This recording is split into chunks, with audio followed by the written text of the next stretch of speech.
This bike is ideal for someone who is just starting out, wants a sporty-looking machine, needs something easy to ride on a daily basis, and values fuel efficiency. It is also suitable for riders who want a lightweight bike for city use without sacrificing too much performance. On the other hand, if you are looking for high-speed performance, advanced technology, or a bike that you won't outgrow for many years, then this may not be the right choice for you. In the end, the Ninja 400 is worth it, but only if you understand what it is designed for. It is not a superbike and it is not meant to compete with high-performance machines. It is a well-balanced, beginner-friendly sport bike that delivers exactly what it promises. If your goal is to learn, gain confidence, and enjoy riding without unnecessary complexity, then this bike is a very strong option, and for the right rider, it can be one of the most satisfying choices in its category.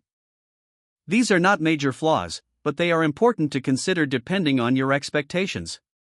Now, speaking honestly, this bike is often both overhyped and underestimated at the same time.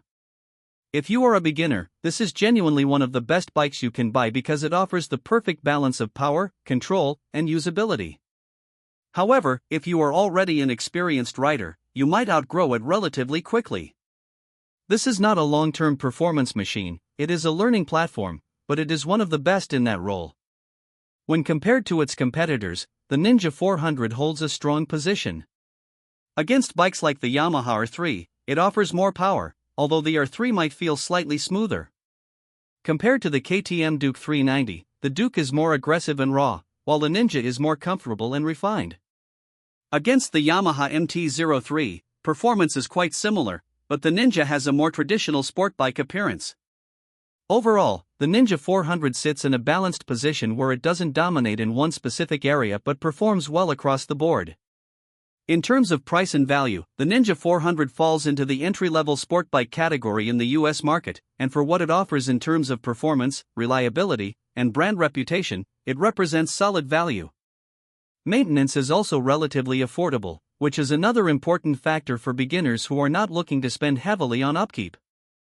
Fuel efficiency is another strong point of this bike. Depending on how you ride, you can expect around 20 to 25 kilometers per liter, which translates to roughly 45 to 55 miles per gallon for a US audience.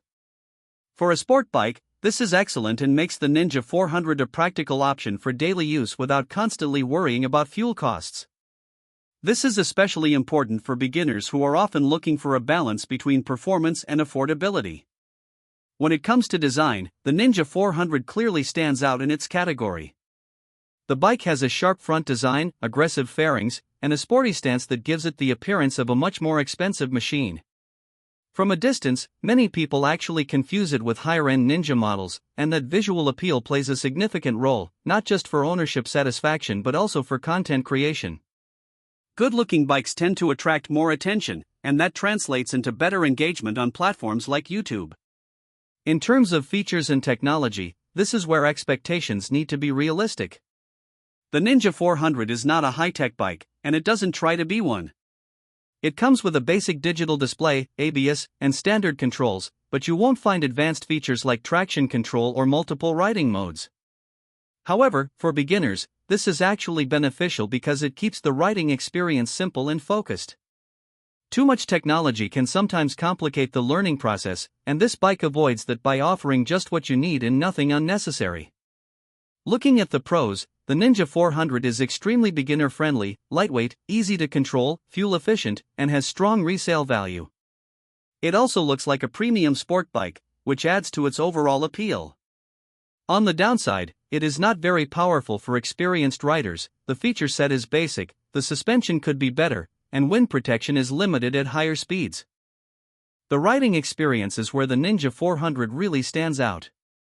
The riding position is slightly sporty but not extreme, so you are leaned forward just enough to feel engaged, but not enough to cause discomfort during regular rides.